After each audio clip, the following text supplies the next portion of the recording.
Livro Cristo, Aquele que Cura, de F. F. Bosworth. Capítulo 5. Como nos apropriarmos da bênção redentora da cura física.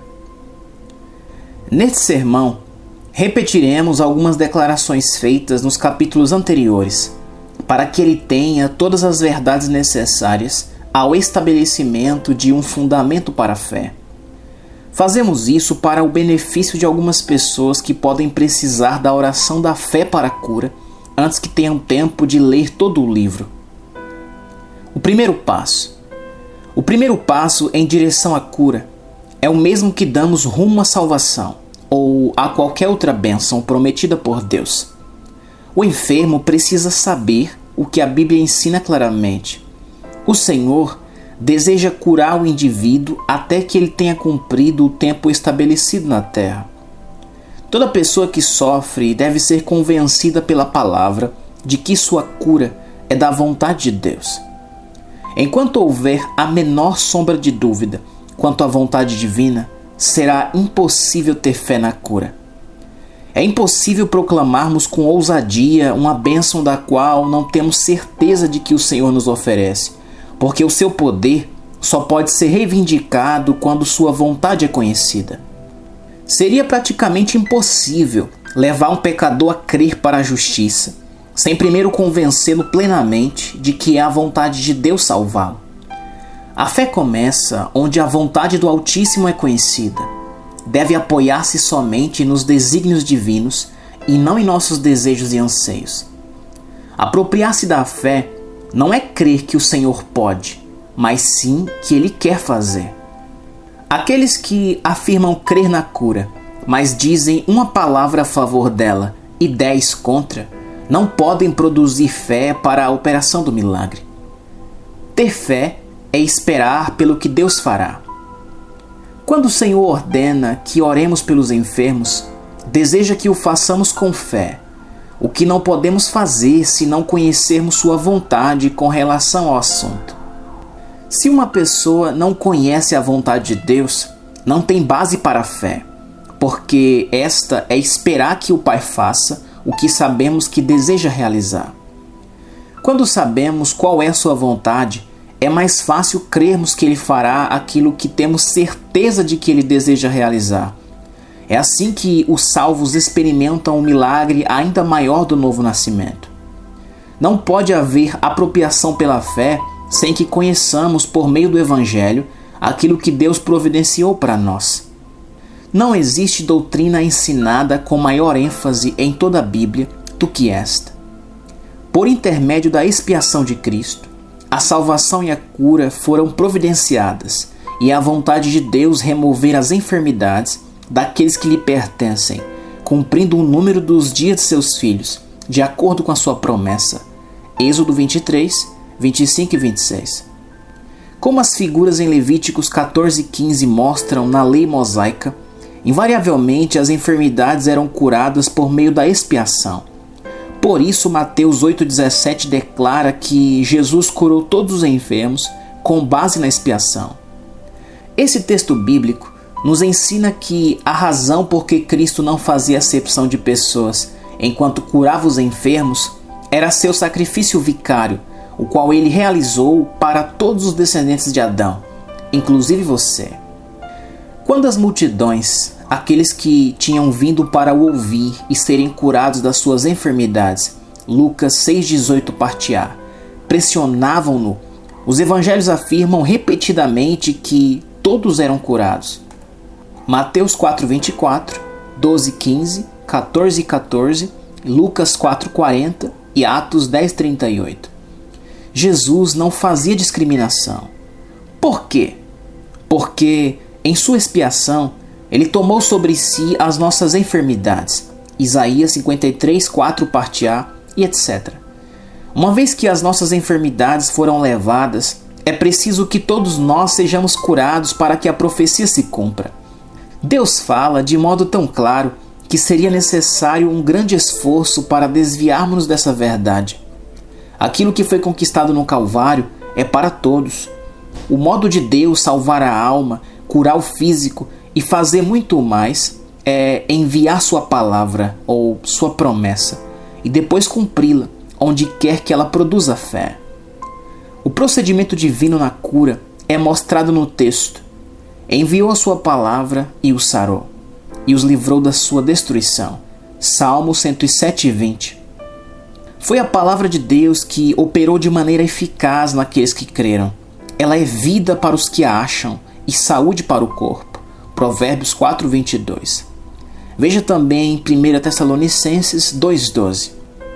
Assim como a fé de uma menina que quer ganhar um vestido novo procede da promessa que lhe fez a mãe de comprá-lo, nossa fé para a cura procede de ouvirmos a palavra de Deus, ou seja, a sua promessa de que nos curará. A fé da garota, assim como a nossa, é pelo ouvir. Romanos 10:17. A mocinha não poderia nem deveria ter certeza de que ganharia um vestido novo, a menos que sua mãe tenha lhe prometido isso. De modo semelhante, nós também não podemos estar certos, nem se espera isso, da cura, da salvação ou de recebermos qualquer outra bênção, a não ser que tenhamos ouvido a palavra, a promessa concernente ao que Deus fará. Como alguém poderia alcançar a justificação mediante a fé sem ouvir a pregação? Como alguém pode crer na cura pela fé até que tenha ouvido acerca dela? A Bíblia capacita os homens para a salvação. Devemos ver na palavra que o Criador e Redentor do corpo é também seu médico. Somente dessa forma teremos razões para esperar a cura física. O valor dos nomes redentores de Deus. Ora, visto que Ele nos cura por meio de sua palavra, o que pode representar mais sua palavra do que seus nomes redentores e da aliança, os quais foram dados para o propósito específico de revelar a todo homem a atitude redentora de Deus para com eles? Quando Jesus ordena que preguemos o Evangelho a toda criatura, quer dizer que devemos compartilhar as boas novas da redenção. Os 7 nomes redentores de Deus revela o que está incluso na redenção. Deus tem muitos outros nomes, mas somente 7 deles são redentores. Esses 7 nomes só são usados nas Escrituras quando se referem ao relacionamento do Altíssimo com os homens. Não são 6 nomes, nem 8, mas 7, o número da perfeição, porque Cristo é o Salvador perfeito. Sua redenção abrange todas as áreas da natureza humana. As bênçãos reveladas em cada um dos 7 nomes estão todas na expiação. Por exemplo, Jeová Shammah significa o Senhor está presente. Mas agora, em Cristo Jesus, vós que antes estáveis longe, já pelo sangue de Cristo chegastes perto. Efésios 2:13. Jeová Shalom é traduzido como o Senhor é a nossa paz. Também diz respeito à expiação, porque o castigo que nos traz a paz estava sobre ele. Isaías 53:5, parte B. Jeová Ra é traduzido como o Senhor é o meu pastor. Ele se tornou nosso pastor ao dar a sua vida pelas ovelhas. Como você sabe, esse privilégio também está incluído na expiação. Jeová Jiré significa o Senhor proverá. O próprio Cristo se tornou a oferta providenciada no Calvário. Jeová Nissi significa o Senhor é a nossa bandeira ou nossa vitória. Cristo fez-nos vitoriosos ao despojar os principados e potestades na cruz. Ao levar nossos pecados, ele se tornou Jeová Tsidekenu, o Senhor justiça nossa, abrindo caminho para que todo pecador recebesse o dom da justiça. Jeová Rafá é traduzido como eu sou o Senhor que te sara, ou eu sou o Senhor teu médico. Isso também está incluído na expiação, pois ele tomou sobre si as nossas enfermidades e as nossas dores levou sobre si. Isaías 53:4, parte A. Assim, completamos a lista dos 7 nomes dados para revelar a atitude de Deus para conosco em relação a cada um desses títulos. Todos os nomes pertencem a Cristo, e é em cada um desses aspectos que ele é o mesmo ontem e hoje e eternamente. Hebreus 13:8. Jesus diz a todos aqueles que o buscam para alcançar qualquer uma dessas 7 bênçãos: tudo o que o Pai me dá virá a mim, e o que vem a mim, de maneira nenhuma o lançarei fora. João 6,37.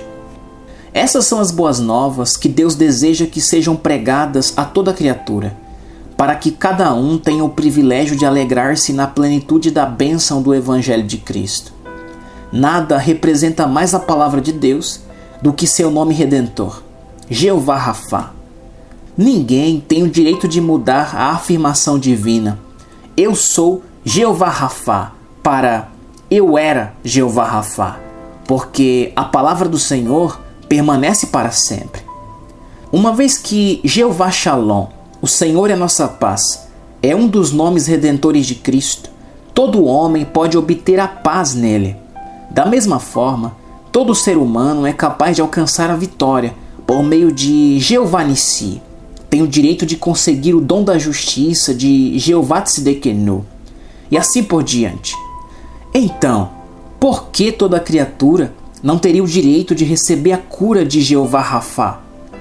Esta expressão, Jeová Rafá, era tão aceita por seus destinatários originais que, dentre as tribos do povo de Israel, não houve um só enfermo. Salmo 105:37. Onde quer que esse estado de saúde fosse interrompido por causa das transgressões, se os filhos de Deus se arrependessem e fizessem a expiação adequada, o Eterno continuava sendo-lhes o Jeová Rafá, o Deus que sara, não algumas pessoas, mas todo o povo. Deus deseja que esse nome, bem como todos os outros, seja anunciado a toda criatura, com a promessa de que cada homem será curado, porque o Senhor os levantará. Tiago 5,15. A serpente de bronze como um tipo de Cristo. Deus ratificou essa palavra aos israelitas que estavam morrendo, enviando-lhes uma promessa adicional: viverá todo mordido que olhar para ela, a serpente de bronze. Números 21:8, parte B. Se a cura física não foi oferecida na expiação, por que aqueles israelitas foram exortados a olhar para a serpente para ficarem sãos? Assim como a enfermidade do povo foi removida ao ser levantada aquela figura de Cristo, também as nossas dores são removidas quando olhamos para Cristo, o antítipo. Uma vez que o Espírito que nos foi dado torna Cristo real, por que não deveríamos olhar para Ele com muito maior expectativa do que eles olharam para a serpente de bronze? Fazemos bem em notar que o povo não podia olhar para a serpente e para os sintomas ao mesmo tempo. A fé de Abraão se fortaleceu enquanto ele olhava para a promessa de Deus. Algumas pessoas tomam a atitude contrária. Então a fé enfraquece enquanto olham para os sintomas, esquecendo-se da promessa. Uma vez que Deus curou, enviando sua palavra, a qual é a única base para a fé, perderemos a cura se permitirmos que nossos sintomas nos impeçam de esperar por aquilo que foi prometido na palavra.